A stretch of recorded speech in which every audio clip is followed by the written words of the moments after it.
Welcome everybody to the Just Chatting podcast, part of the Nerdschatting network. Just Chatting is a podcast for everyday people to talk about themselves and their lives. We kick off this series with an interview with Antonio Topazio, an 89-year-old Italian man living in England. This interview was originally intended for use in primary school, and we present it here for you today. Antonio speaks about growing up in Italy 80 years ago, work, World War II, accordions, the weather, kissing, and much more. If you'd be interested in taking part in this series, and feel you have an interesting story to share with the world, please contact us at nerdschatting@outlook.com. Okay, what is your name?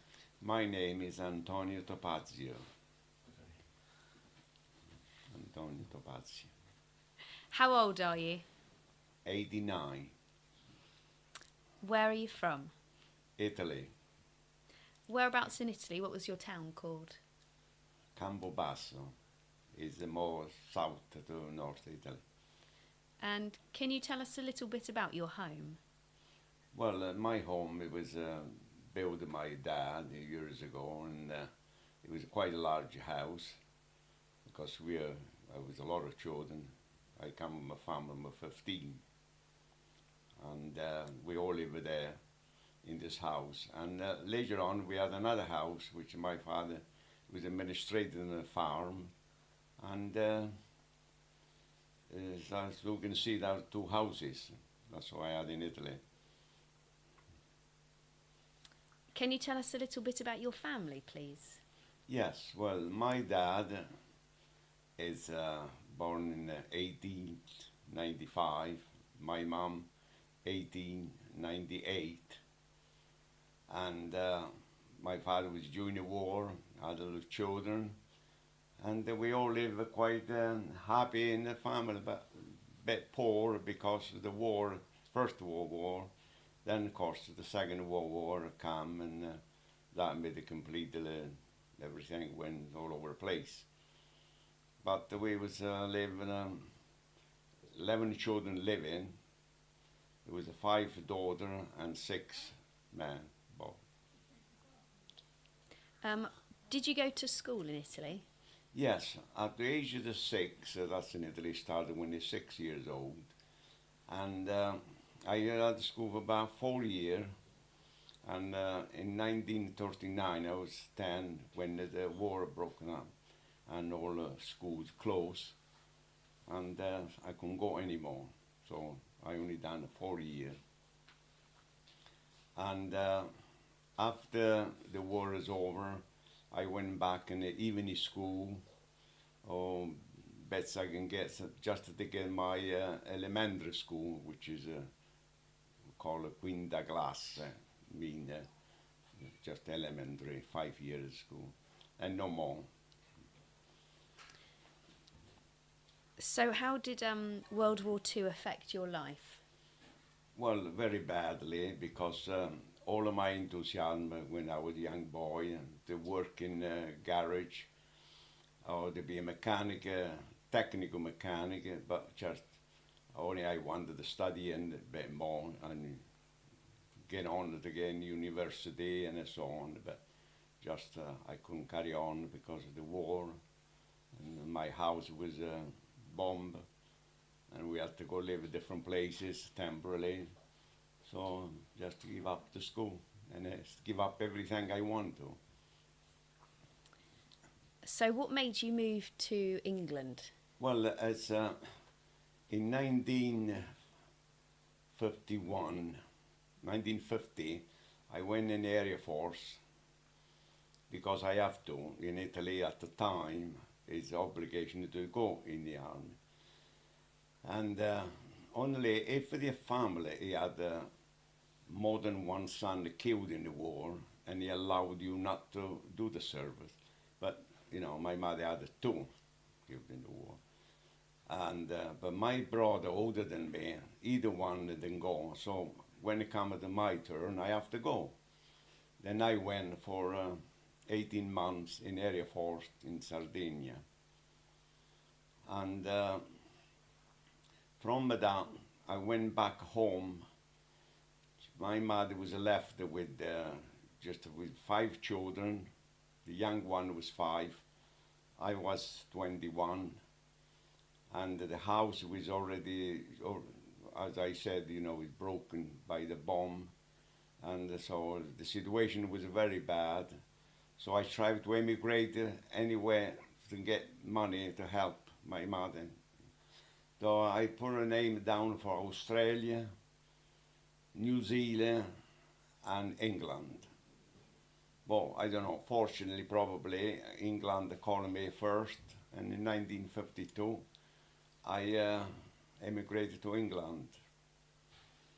And I arrived here in Bridgewood, and I met my wife, and I married, and I'm still here now. Do you think that England is very different from Italy? Oh yes, a lot different. I found it quite hard when I arrived here because it don't exist anything which I used to eat. An example, mainly spaghetti, secondly pizza, olive oil. Another particular one is in drink, it's wine. No wine, nothing. So I was here 2 years without these. When I went back in Italy after 2 years, my mother said, "How's the food like that? Don't talk about." He said, "What's the matter?" I said, "Well, I never seen no olive oil, never seen no wine, I never seen no spaghetti, never seen no pizza, nothing." Now it's different, everything is here, but not at the time. So what were some of the your favourite foods from when you were a child in Italy? Spaghetti for main course, and salami, and cheese by pecorino, come from a sheep. Are there any unusual foods in Italy that perhaps we still don't eat over here that you had? Yeah. What sort of food can you not get over in England now that you could eat there? Well, it's now in here I can get everything, but still I got the feeling the food in here as Italian food is not exactly the same at the time.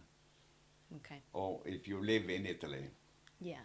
What did you used to do for fun when you were a child? Well, I used to make a lot little small car with a pram wheel, old wheels, and so on. Then also I used to play football, but the team I used to play, I couldn't run very fast.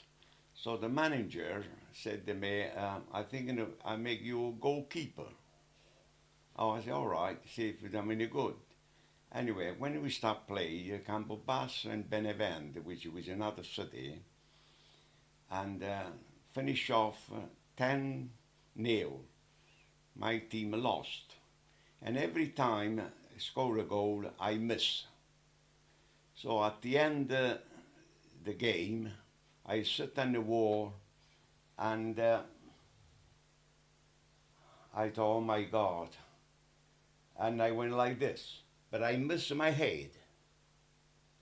So you can see, I missed a 10 goal and I missed my head as well. He said, "Oh my God." I went like that. So I didn't play no football anymore. I was no good of a goalkeeper, no good for football. I didn't run enough, not fast enough.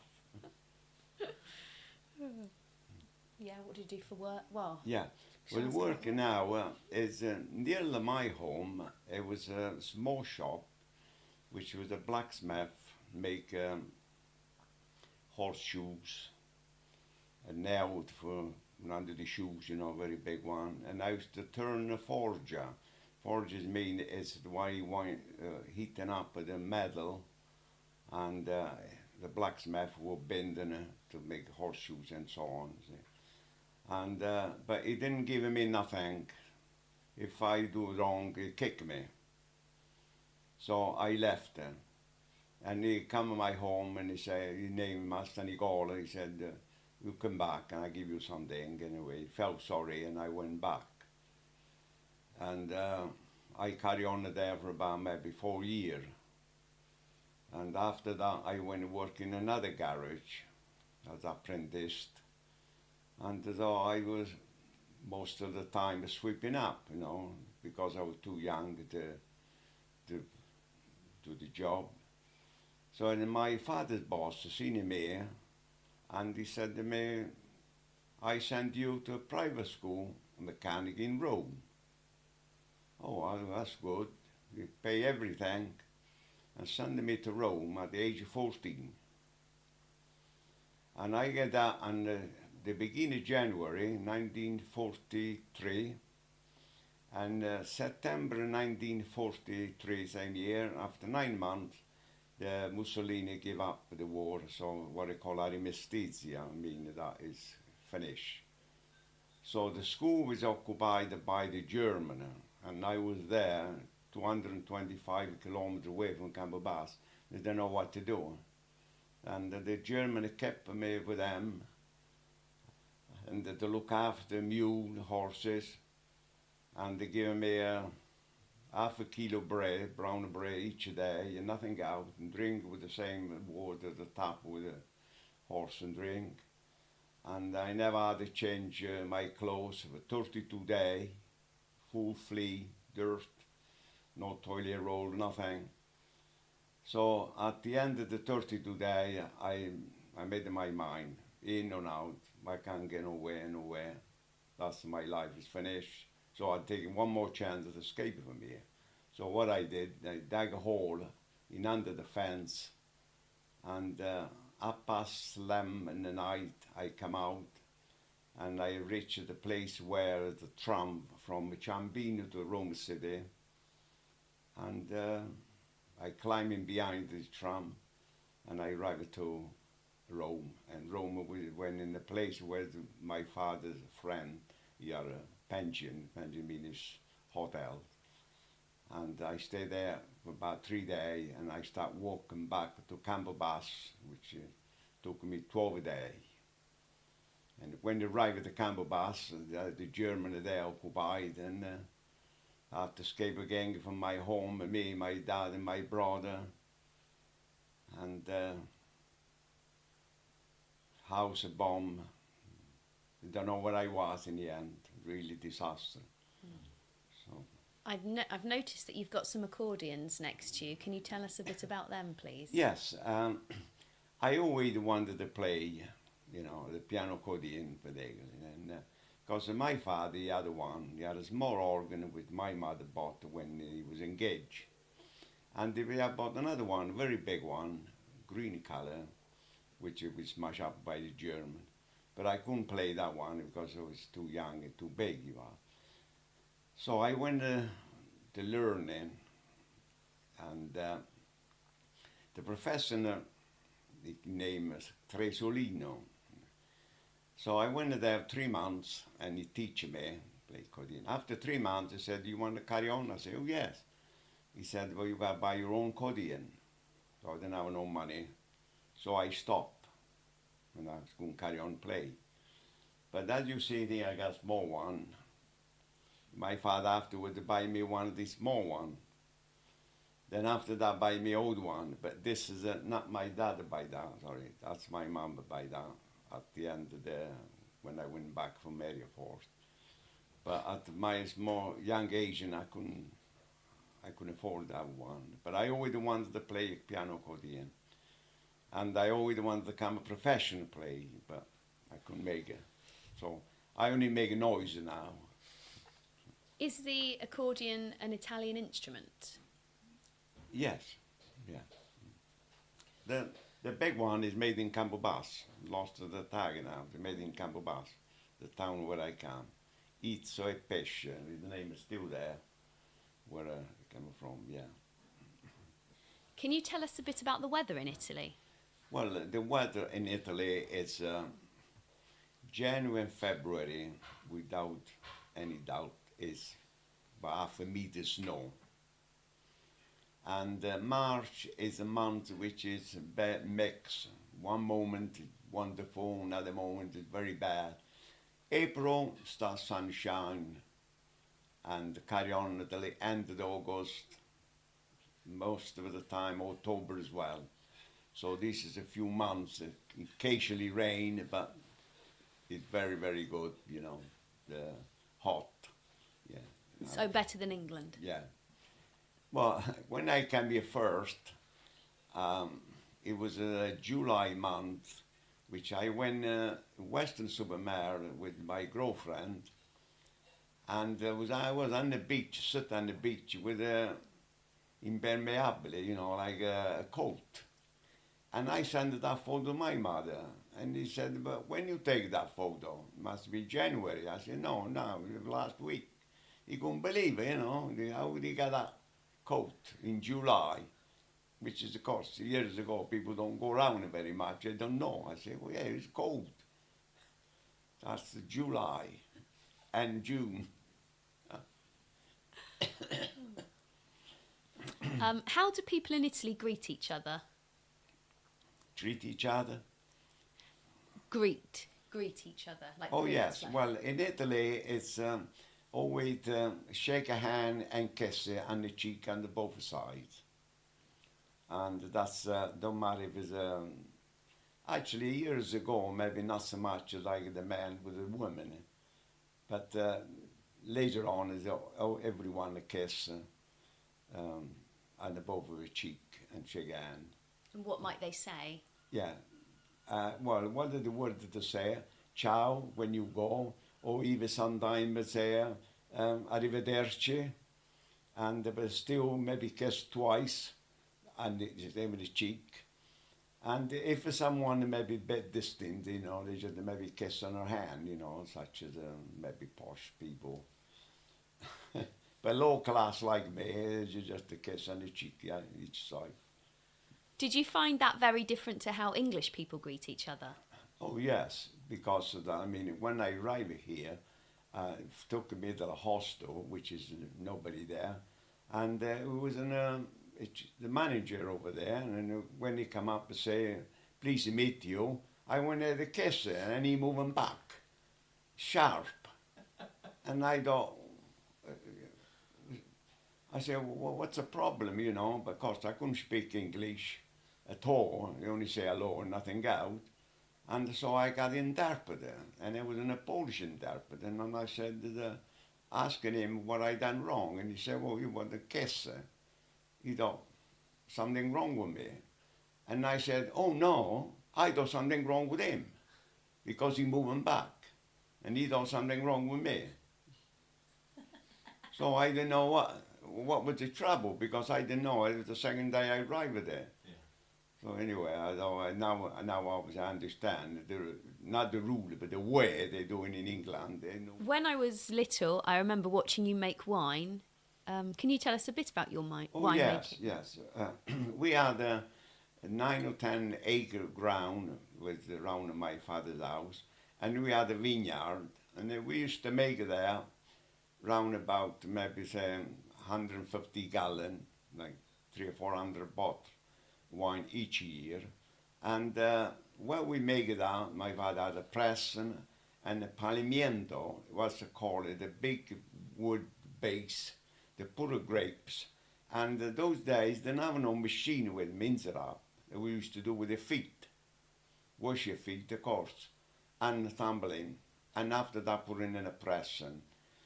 And the wine in Italy, my age, when I was a young boy, it was nothing on the table all the time. And nobody would protect it to say, no, you ain't got to drink or this and that, drive. And I think nobody drive, no cars about. And so when I come in England, of course, I miss that because I used to drink wine regularly for my meal particularly. So I miss very much of that. So when I come in England here, I try to find out if it's possible to make some here. And there was a place in here which they call a Glastonbury, which was in a continental shop, and used to have a lorry every year. And I used to buy 70 to 80 box, which each box is about 5-6 kilo. And I used to make a wine here in England. I used to make around about 60 to 80 gallon every year.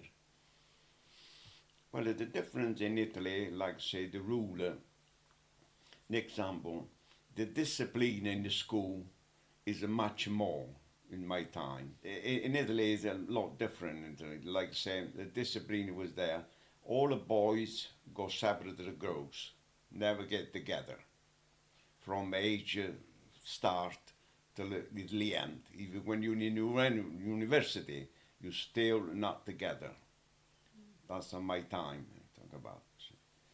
Then, so the discipline is a lot better, a lot more than here. Like I said, if you go over there 1 minute late, the teaching over your hand once can. The 2 minutes twice, and so on. Well, in here is the other way around. You know, that's the difference. But I think the different as well. They live more comfortable, like such a Christmas time. In here, they're going mad for cars and presents. You know, over there, relax. I mean, I remember the Christmas time with all of my uncle and the cousin all come up home and say, oh, happy Christmas tomorrow. And my mother pick up like such chestnuts, nuts, glass wine. Oh, thank you. Oh, happy as anything. And then they go home. Not to worry about get the paper, rub 'em up a present, get a car. Oh, I forgot, where's your dress? So la vita è molto più tranquilla. That means the life is much more easier. How has being Italian influenced the way you brought up your own family in England? Yes, it's quite difficult there and a bit different. When I met my wife, and she was not Catholic and I'm a Catholic, then I pointed out, like, we bringing a family up, but I wanted to be children to be a Catholic, also you. So my wife went to school in a convent here to learn a little bit history about the rule of a Catholic religion. And so the children are born here, and we all are christened in the Catholic Church, and all carry on to go. Of course, the wife will come, yes and no, now and again, but I always take my children to the church. Between the relation and between the church evangelist and the Catholics, there's not a great difference, but of course, it's the matter personally what you believe in.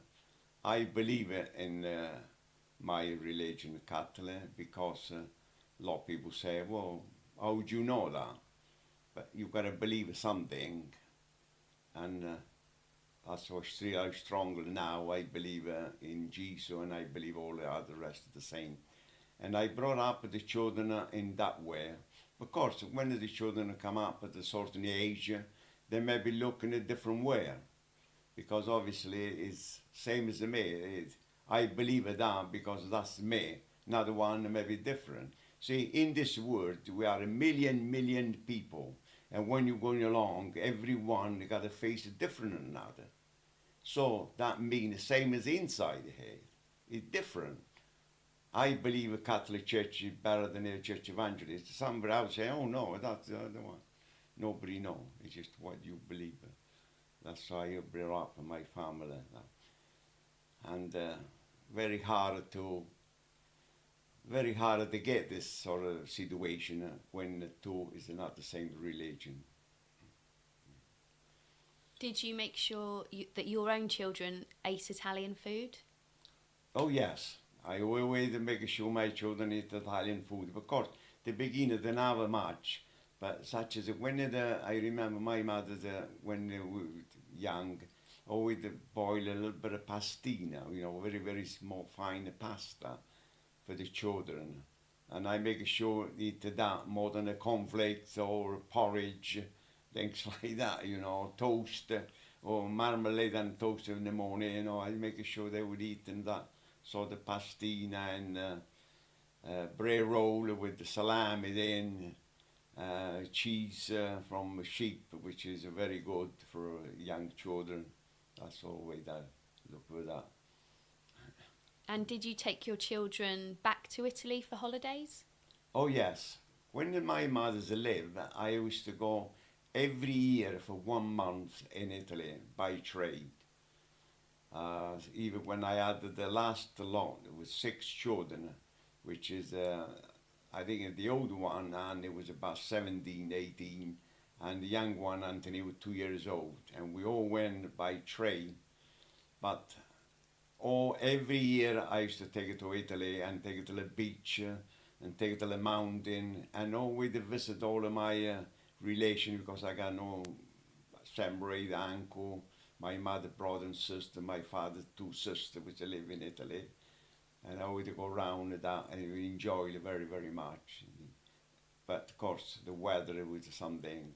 Always remember, the weather is a life, and that's what you got in Italy. What would you say is your favourite thing about Italy? The sun. Yes, the weather. I always say the weather is that because, it's maybe 95% you could rely on the weather. If it's the month of July, you may have a storm rain, but okay, a couple of hours or maybe a day or two, no more, then the weather come back right. Yeah, the sun makes you happier, doesn't it? Yeah. Could you say something in Italian for us, please? Sì, beh, ragazzi o bambini o adulti sono sempre uguali, cioè cambiare la vita significa cambiare la età, ma bisogna crescere bravo, ubbidiente, specialmente per i genitori, e sempre a dividere la roba, cioè se c'hai qualcosa, sempre a dividerle, a dare qualche poco a un altro. E queste benevolenze sono belle e tu cresci sano e cresci sempre bravo e cresci sempre con molto onore nella tua vita, che questo è necessario, che anche Dio vuole questo. And what does that mean in English? Well, this means, like say, when you are a child, don't matter what age, especially when you start understanding a little bit, you must, number one, share everything, obey all the things what your parent particularly telling you to do, and always remember, don't do things on other people or other children what you don't want for yourself.